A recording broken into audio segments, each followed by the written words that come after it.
Hi, this is Scott Garibay, and today I want to talk about American politics. I want to talk about perhaps futurists. Um, Perhaps futurists is the word that is correct. But even more specifically than that, I really want to talk about the difference between prescience and power. All right, so let's jump right into this. The reason why I want to talk about the difference between prescience and power is that I recently watched Avengers Infinity War. Now, the reason I rewatched boy, I cannot tell you how powerful American streaming is, right? So one of the things that's happening is that we have these major streamers, right? There are 3 major streamers now, and there are a lot of minor streamers now. So the major streaming services are Netflix, Amazon Prime, and Disney Plus. These, in my opinion, these are the only real streamers at scale. There are HBO Max. How many streams? How many people are watching that? Like 2 people and a dog? Come on. And there's a few others out there. Paramount has their own streaming service. It's a hot mess, right? There's a lot of them out there, but these 3 are big, and one of the reasons why is that, and they have 10 I think 10, every single one of those streaming services has 10 million plus. Netflix has over 150 million subscribers, right? Disney Plus had 10 million on week one, right? So these are at scale. You're talking about the public, right? And so Avengers Infinity War comes on. They put the banner up, and I'm like, yeah, I could rewatch that.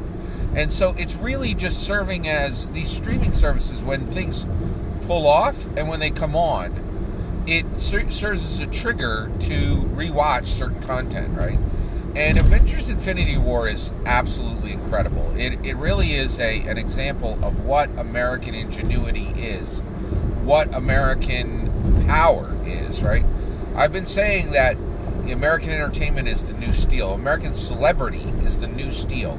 It is our most powerful export by far, our most valuable export by far. And man, it is truly incredible, right? So when you look at Avengers Infinity War, it is absolutely flabbergasting how powerful this thing is. There were 23 movies that led into Avengers Infinity War and Avengers Endgame. And I'm just talking about Avengers Infinity War today. But Avengers Infinity War is the sequel to 23 films, right? That has never been done in the history of humanity at scale. I think there's a movie called House, and it had a bunch of, junk films in front of it, and then, they put something at the end of it. And I think it had like 14 movies in the series. It's a horror movie. They make those for, candy and change, so... But this is a real scale film, right? And just the scope of it is, one of the things is, it is not just unprecedented in American history, but certainly unprecedented in global history.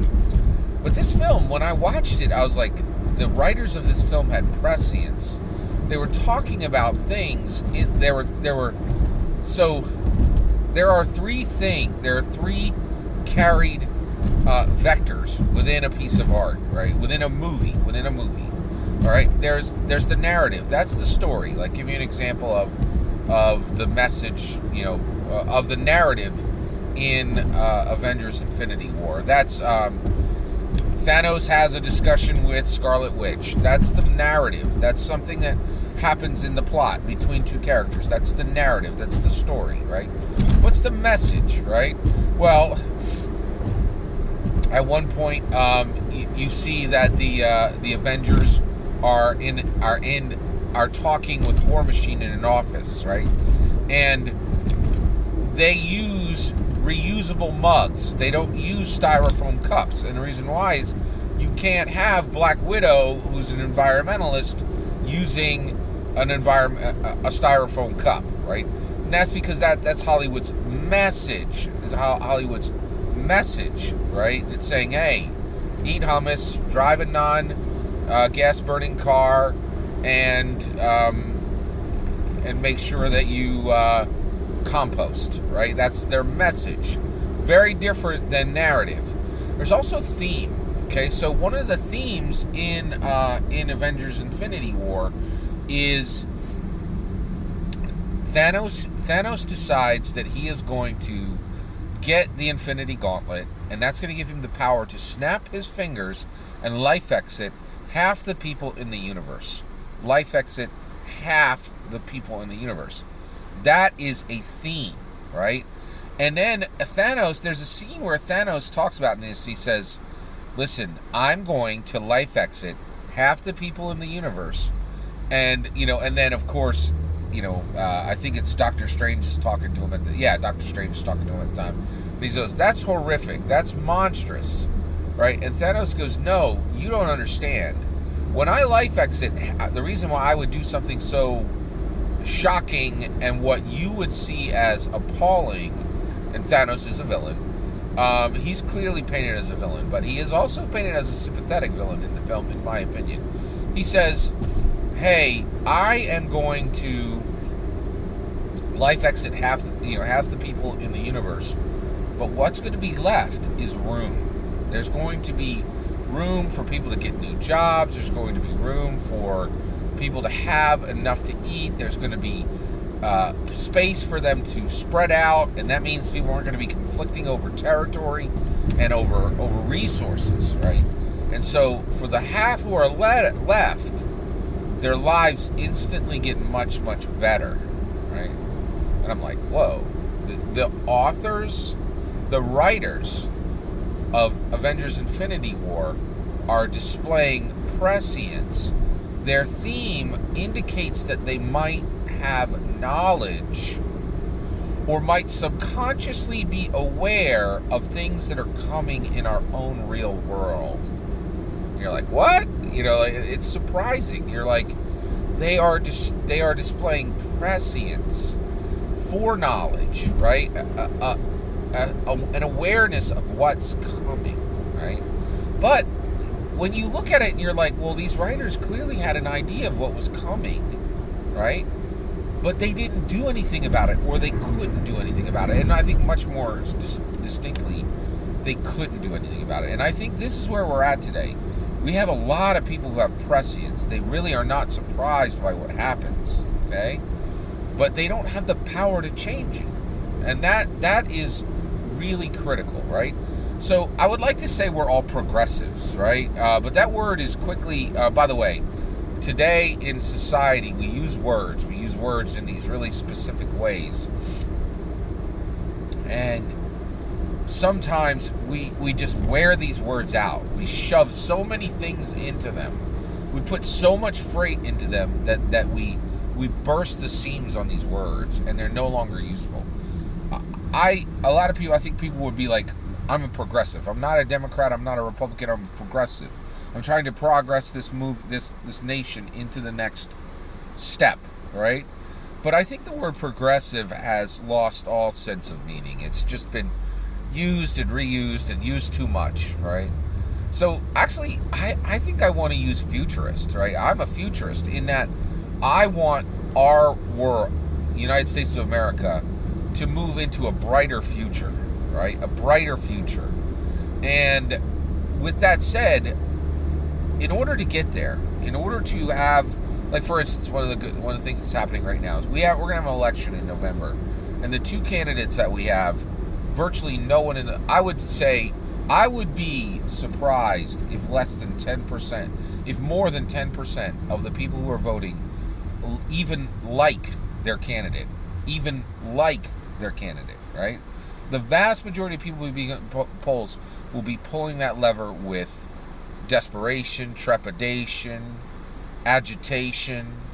It's going to be hard, and I don't think, and the red power base and the blue power base have served up two of the most unlikable candidates that have ever run for office in my lifetime. They're certainly worse, previous than that, I think. But this is it is going to be a day of despair on November 2nd when we pull those levers. Absolutely nobody is excited about their choices, right? And so the people who want to get leaders that we're actually excited to vote for, and there were lots of them on the blue side. If you look at those debates, there was just an array of powerful candidates that people loved, right? Absolutely none of them won, right? It's Joe Biden. Who loves Joe Biden? I don't know, right? Like, hard for me to tell, right? I know a whole lot of people that are ready to vote for Joe Biden because they don't like his opposition. But I'll be darned if I've never, in fact, I can tell you now, I have met Bernie supporters, right? I have met Tulsi supporters. I have never in my life met a single Biden supporter. Not one. Never, right? In real meat space, real life. You know what I mean? I've never seen it in the entirety of my existence, right? And I'll tell you, I'm not sure that exists. There are people who are like, I'm ready to vote blue because I feel like I have to. I know people who are like, oh, I'm ready to vote, to vote blue because I'm aligned with an organization that told me to vote for this candidate. But I've never met anybody in my life who's like, oh, I really like Joe Biden and I'm going to vote for him. And so what that means, we're in this space where we're trying to we're trying to get back to the point where we can actually put up candidates that people are excited about, right? That could join prescience and power. That could say, okay, we have people who see a little bit of what's coming, right? So let's make decisions that will make our lives better based on that prescience, right? Because right now, it really looks like there's prescience and powerlessness. It looks to me like there were people who had a sense and awareness of what was coming, but had no power to change it, right? And I think that's one of what Avengers Infinity War really invites us to is think carefully. How do you make sure that you don't just have prescience, that you also have the power to change what you see coming? We should really focus on this question and get an answer. I don't like to bring questions to people without answers. On this one, I'm not there yet. I don't have the answer yet. I don't know how to match power to prescience, but I know it's an incredibly important question. All that's my opinion. What do you think? Is there a way to match prescience and power?